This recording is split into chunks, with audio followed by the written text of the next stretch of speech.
Kingcayne. All right, what's going on, y'all? And the reason I had a late start today is because I went to Mass Men service here in Atlanta at Word of Faith Cathedral. It was super cool. But for today's gyms and gaming, I'm talking about getting a routine. And this may not be very long. It's a very simple concept, but something that I want to talk about because it's something that actually helped me significantly get better at my day-to-day evolution, at my work life. Honestly, a lot of different things that I was a little bit surprised about how making one simple adjustment really transformed me. And so I wanted to share that. Last week I was talking about fearing nothing, and I was talking about how I quit my job and how I was ready to pursue another avenue. So let me tell you how my week went this week, right? Because I got a couple questions on it. Like, people were asking me, like, yo, it must be really great to leave this place because, it was really draining. And they said, oh, it must be like a dream come true. I said, yo, if I'm being honest with you, because they asked me on Friday, I said, if I'm being honest with you, it doesn't feel any different than my life during the place, because when I was there, I started writing in an agenda. I don't know if y'all heard this before in any of the other gyms and gaming that I've done, but an agenda has really just made me much more efficient in just handling life. All right, so in my agenda, I got this agenda right here. I have he might block it. There we go. In my agenda, it's like organized by weeks, but you can write in it for each day. So for each day, for quite some time, what I've been doing is I've been filling up my agenda for every hour from like 6 a.m. all the way to 9 p.m. I started getting up a lot earlier at 6 a.m. just so I can have my morning to myself. So in that morning, what I'll do is I'll work out. I'll either drive to the gym, and if y'all heard the very first gyms and gaming I did, I started listening to the Daily Audio Bible. Super easy app to use. They just read you different scriptures, and they have a like just a chat about it, and it's a real like laid back and really dope community to be a part of. And I was a part of that community for the first time a long time ago, and I made that a part of my routine. So I'll wake up early in the morning, and then I'll go to the gym. I'll work out. Bro, I keep missing something on the game. My bad. So I work out. My workouts are pretty intense. I got a trainer, and she helps me like really make sure I'm reaching my weight goal that I'm trying to get. So it's like really intense. Afterwards, I come home. I make the same breakfast every single day. Yeah, at first I was never that type. At first I was the type to, just eat what I eat. But when I started making the same breakfast that I make every day, it gives me the protein. It's like 3 eggs, onions, tomatoes, cheese, and I'll have, most likely I'll just drink water, but sometimes I make tea, coffee. I normally don't make tea, but I'll make something in preparation with my drink, but for the most part I'm drinking water too. Right afterwards, I'll just start taking calls. The funny thing is, when I was working at that job, I thought I had calls because I was scheduled to have calls, right? So I was just like going to the calls just cause that's what I'm supposed to do. Since quitting, I've been accepting talking to people on LinkedIn, mentoring people, just setting up time to grow. Really, I'm not really doing stuff because somebody's telling me to do it. I do stuff because I know it's going to help me grow. So I've been doing that I put it in my agenda. Whatever it is I need to do, I put it in there. If I need to start a task, or if I know I got to do something, like for example, I got to go to the tag office, bro, I just write that junk down. It's in my to-do list.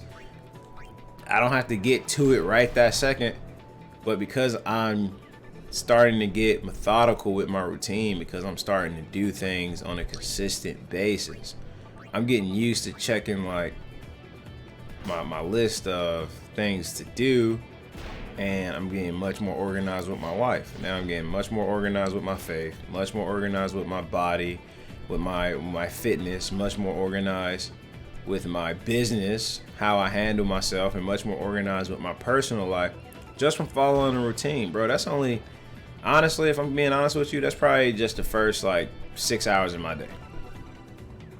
That's not, I'm not describing the whole day to you. That's just like, as I get up and do these things, and within 6 hours, I just invested in myself mentally, physically, and spiritually. Like, think about that. All right, I do this with my relationship too. I do this with my wife as well.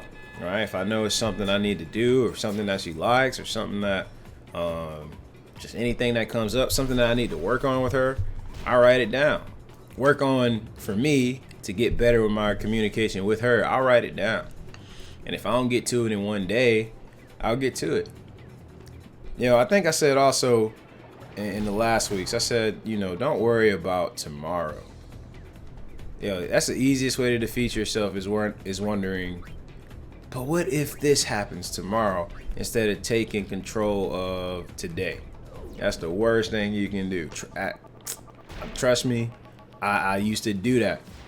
And now that I'm much more organized, I'm so much more in control of my day to day and what I can do within that moment, that I've seen a significant improvement. How can you not? All right. So now that's when you follow a routine. The hardest, that's when you're creating one and it's trying to stick to it. Now, what's the hardest thing to do after you make a routine? The hardest thing to do after that is sticking to it, having that consistency. Bruh, I'm telling you right now, like, having a you know what? I'm actually gonna switch up the lineup. Let's do boom.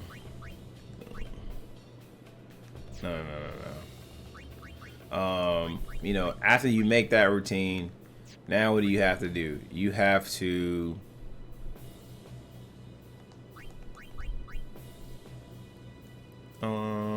that's cool. Now that you make that routine, you have to stay consistent with it. One of the hardest things to do, what did I say the scariest thing in my life to do was or the scariest things that I've faced in my life were all dealing with commitment. Now, anything else, not actually doing the thing, starting the thing, that's hard. Don't get me wrong. The best way to start is to start, like I said. When it's scary and you do it for the first time and it's exhausting or it's a lot of work, what do you think you're going to do naturally? You're going to be like, bro, I'm done with this. Like, tomorrow I'm just waking up doing what I did the day before, because that's too much. Right? When I tried it for a week, and then I tried writing my agenda for a week and sticking to a routine. Then I stopped doing that for a week. Not purposefully. I just got lazy with it. I just stopped doing it. What do you think the difference was after the fact? You think I was more efficient with my day or less efficient with my day? You can obviously guess, and your guess most likely is correct. I noticed that I found myself like upstairs just chilling after I finished working or after I started doing something. I noticed that I was just like wandering around the house looking for something to do, trying to figure out what to do, knowing full well I had stuff I needed to be working on, stuff I needed to be doing. But I stopped writing my agenda. I wasn't writing anything down, and I wasn't, sticking to a routine. So now what happens in that free time? You start getting distracted by stuff that you shouldn't be getting distracted by. Think about it. If you got free time and you have your phone on you, you know, what's something that majority of people have on their phone is social media or some type of media outlet, regardless. It doesn't have to be social media. It's just like news, other people's opinions and thoughts easily at your forefront, right? And it's nothing you can do about it. So when you're like me, you know, looking for stuff to keep you entertained just because you're bored, because that's how I was doing it. Remember, I wasn't sticking to a routine. I was just bored. So, you know, I'm just like wandering around the house. You get distracted easily. The easiest way to get someone, I don't know, there's this book called The Art of War, and I don't know if this is in the book, but I haven't read it in a while. I need to reread it. It's not that hard of a read either. It's pretty simple to read. So I would check it out if I were you.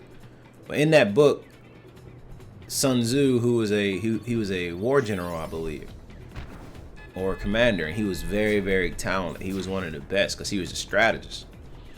And what he did was he would you know, talk about different techniques and strategies and principles to help people win wars. And it doesn't have to be a physical war. It can be like war is, you know, any war can be anything, right? The Bible talks about spiritual warfare, meaning that you're always in battle. You're always in battle. And it's not man versus man. It's the spirit against flesh, right? It's you being a good person and holding on to your morals, or this person just irritated you and you want get back. Like you ain't in the mood for no turning the other cheek. Like you want to get there, but in reality, this person really just pissed you off, and you ain't in the mood for, you know, being nice, right? You always are in battles with your good morals versus what the flesh is or what the culture is telling you to do, what you feel like is nature is telling you what to do, or whatever. You're always in battle with being a better person. That's just our test in life. So now Sun Tzu is describing that if you can get people distracted, people confused, and not working towards a singular goal, you can control the entire flow of the war easily, because people aren't paying attention to what they should be paying attention to. Therefore, it makes it easy for you to come in and, you know, do your job, right? That's an easy technique, and it makes a lot of sense. A lot of corporations do it. When you work in politics, not politics like thing, but corporations have politics internally as you move up.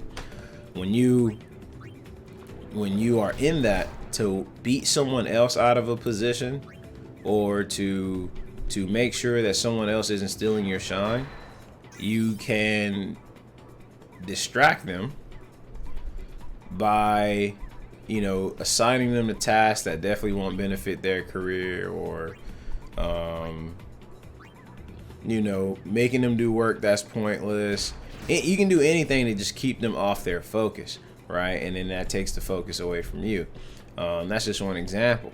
I mean, basketball. You look at the game in basketball, how do you distract somebody? They got what people call menaces out there. They got someone that's whole job is to just annoy you on defense so you don't stay focused, right? It's all tactics. So if you got free time and you're viewing social media and you're listening to the news, whatever the case may be, with no goal in mind, because if you're a social media manager and you're on social media, it's business. Your mentality is far different than when you're the consumer and you're just using it with no end goal in mind, right? That's why The Art of War is just such a beautiful book, because these are concepts that have lasted the end of time, or will last the end of time. I'm assuming. I don't think any of these concepts will ever change. So now, if you know the art of war says this, and if you know that everything that you do, or war isn't just you in battle with this one or that one, like externally, it's also internal as well. Now you know that, oh, okay, I got to get right. And the only way for you to get right and to protect yourself from these distractions is what? The only way to protect yourself from these distractions is to have a routine. And in that routine, you are filling up, if you can do like me, if you got an agenda and you're filling up your day one by one for every single hour to make sure that nothing stops you from achieving the things that you're focusing on in that day, you will be so much better at the war of distraction than you ever would be if you didn't. Than if you didn't have a routine. If you didn't focus. If you didn't say, oh, here's my to-do list. If you didn't invest in yourself like an hour a day. Matter of fact, when you write your whole day, everything that you write, and you get to see how much time you invest in foolishness or other people or anything that's not beneficial to you in the long run than you ever could, because now you get to track how you're spending your time. Now you get to track how you're spending your time, something you probably haven't done in a long time or never done. Businesses do it to you, you don't do it to yourself, and now that's why everyone has your time. And you don't know who you are because you never took the time to find out. Easy enough. Easiest reason why I say you should get a routine. Easy. This is going to be one of the shortest gyms in gaming that I've done, but only because I think the lessons that I'm saying in this one, just that one principle alone is enough to really, really help you progress and move forward. And I'm only saying this because I had to do it, right? I'm going through it. I'm going through it now. I'm noticing a change in myself, in my day, etc., etc. So if I can do it, all I did was write stuff down. You can too. Easy enough.